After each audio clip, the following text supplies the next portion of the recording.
So there's this new term going on around the internet called excess men. At first, I thought it was talking about how we've got a lot of men. Oh, come on, bro.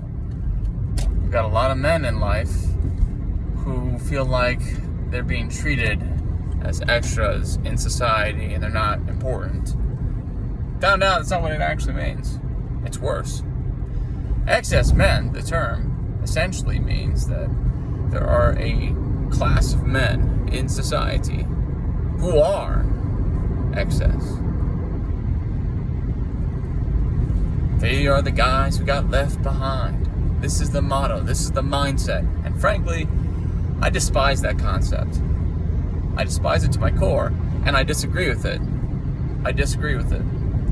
I understand people believing that the world's bleak, believing that it's just not worth it, believing that everything that we do in life is just not worth the squeeze. And like, listen to me, I get it.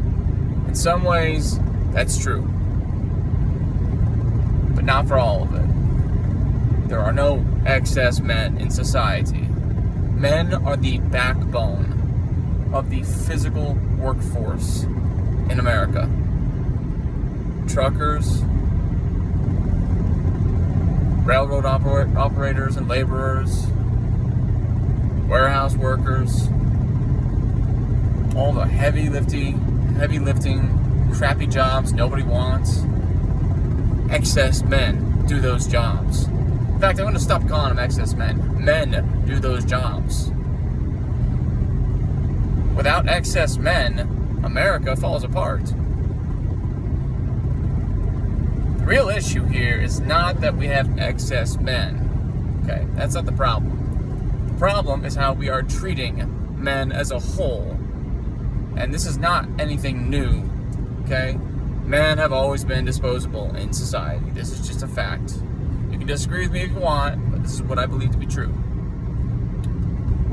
But traditionally, even though you were treated as disposable, you had certain things that you could pursue in life to make your life worthwhile and meaningful. Essentially, you had an incentive to be a man and to work and to provide and to be a contributing member to society, right? The truth is that we don't really have those incentives anymore. Okay, women are not, they don't want to be household wives. And before you disagree with me and you say, that's not true, I want to be a household wife, I don't think you know what a household wife is. A household wife is a woman who stays home and makes the house a place of sanctuary, a fortress of solitude. Okay? Most women, or rather, most men,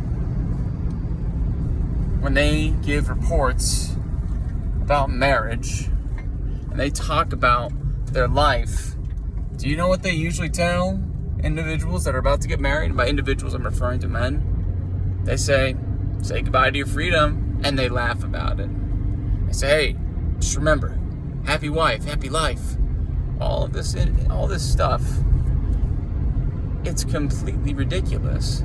If you were to reverse those terms to the woman in regards to the man, and you say, hey lady, guess what? Always make him a sandwich. Get in the kitchen. You would be completely ostracized on social media. You'd be ostracized in public. We have forgotten that marriage is a dual partnership. It's a dual partnership.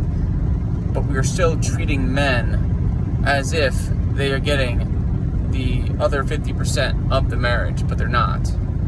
This is just the truth. And that's not even taking into account the bias in divorce court and the family courts as a whole, or the absolute financial risk that you will be taking on as a man if you ever get down on one knee and put a ring on her. It's always going to be a financial risk. Period. But not even taking that into consideration, there are no excess men in society. That is false.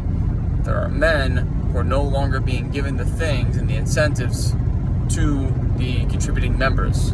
And not to mention, work itself is just a hellhole. I mean, you can't afford a house. You can't afford a car. You can't afford a family on one household income. You could have done it in 1985, 40 years ago, but you can't do it today. To my knowledge, things got really, really bad in 2005. That's when things really just went south, and it's been going south ever since. This excess men nonsense, it's ridiculous.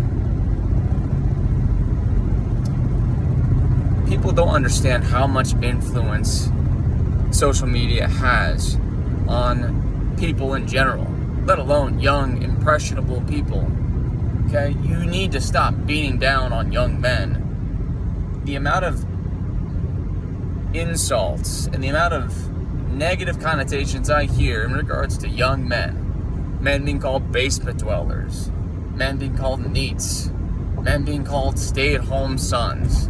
I hear these terms and these phrases all the time on the internet, and I just can't help but think to myself, you guys are completely clueless. You are completely clueless. Our society would fall apart without excess men. Guys, get your heads out of your asses. Quit beating down on the young man. He's got enough shit to worry about today. I've got enough crap to worry about today. I'm not so old myself. I'm not really. I've got a whole lot of time left on this earth, assuming I don't get into a car crash in the next 10 minutes.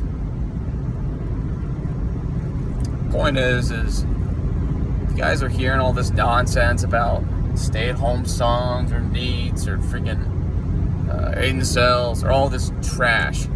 Please turn that crap off. There are things that you can do to improve your quality of life. There are things you can do to improve your self-confidence as a man, as a human being.